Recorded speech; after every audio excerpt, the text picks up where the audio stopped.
Mr. Tripp Stelniki, everyone. Thank you, Tripp. And I tell him every single time, you're worthless. It'll never happen. It's Christmas time, right? Nick, the great song from Nick. That was hilarious. I love Christmas time. I really do. And I don't love a lot of things. But I love, like, when you turn on the radio, you know, this time of year, you go into any kind of store, you know, it's Christmas, Christmas, Christmas, Christmas, Christmas, Christmas, Christmas, Christmas, Christmas, Christmas,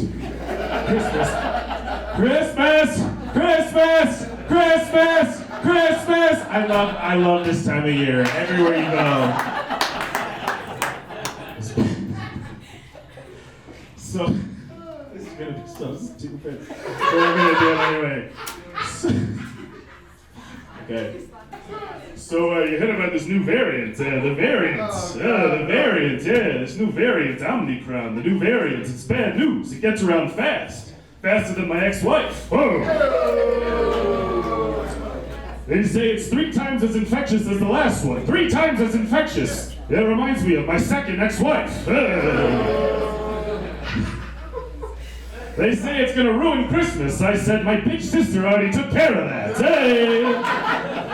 Yes, the new variant is much like a horrible woman. That was it. I don't have any. It's just an observation. Oh my God. I saw a bumper sticker the other day that said, God doesn't make mistakes. Which, if that's true, how do you explain restaurants that make their own ketchup? Because, and yes, that's the worst thing I can think of. Like, who the fuck are you trying to impress with your homemade ketchup? This is not, by the way, a stand-up comedy show anymore. This is viral marketing for Heinz. Yeah. They have a new slogan. It's Heinz, it ain't broke. So fucking save your homemade ketchup. Rattlesnakes are a little passive-aggressive for my taste. You know, like, either bite me or don't. Like, quit it with the musical accompaniments. Like, ooh, maybe I'm angry. Fucking do it, or don't. You're wasting my time. Do you think if the snake in the Garden of Eden was a rattlesnake, that Eve would have been like, no. You know, I think so.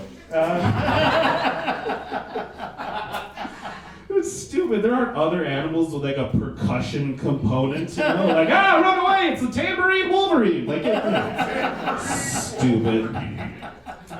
It's been a long year. I thought about buying a gun. Just because, like, you know, when it seems like the world's gonna end, I guess everyone goes out and buys toilet paper. That's what everybody does. And I'm like stood in the store being like, do you guys already have your guns? Like, what the fuck is the toilet paper obsession? And they're like, yeah, we already have guns. This is America. I was like, okay. Better get to the store fast. I thought about buying a gun, but I couldn't do it. I couldn't buy a gun.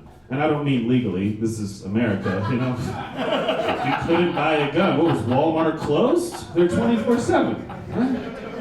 You couldn't buy a gun. You can print one at home. Was your Wi-Fi down? What the fuck are you talking about? No, I just mean I couldn't bring myself to buy a gun because there are already so many angry white men. And I just didn't want to, you know, make new friends. I didn't want to do that, so I kind of forgot to bring the punchlines tonight. What else was I gonna do? Oh yeah, okay, last thing. So we've made a lot of progress as people. We've made a lot of progress as people in representation, and that's very important. You know, we got people who look like people in positions of power, and like in the media we consume and all that stuff, except for ugly people, that we are not making a lot of progress with that. In fact, we're going backwards. Like, why do you think Pete Davidson's a big deal? He's the only one, you know, like that's... But it was not always this way. We're moving backwards. Come back with me in time, very briefly, 30 years ago.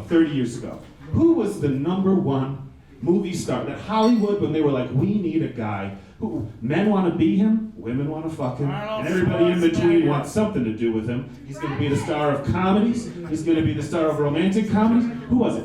Billy Crystal. Billy Crystal.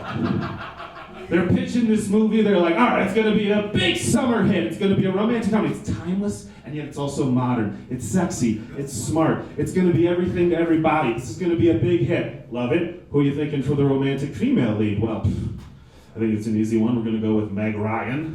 You know, a young Meg Ryan. I mean, she's never going to go out of style. I mean, for like 2-3 more years, and then you will never hear from her again. This is Hollywood, right? But Meg Ryan, I love that choice. Who are you thinking for the male lead? Well, I mean, we gotta have somebody sexy as all hell, smart, charming. He's gotta be everyman. He's gotta be something extra. I was thinking Rick Moranis. But I called his agent and he's fucking models in Dubai. So, second choice, I know it's a reach, but do you think we could get Billy Crystal? Like, I don't know. I don't know if some schlub like Meg Ryan could believably be fucking Billy Crystal. I don't know if people are gonna buy it.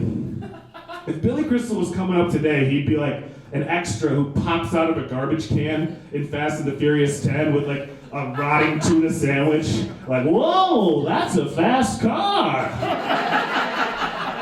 That's it for me, you guys. Like, give it up for Tom Oscar.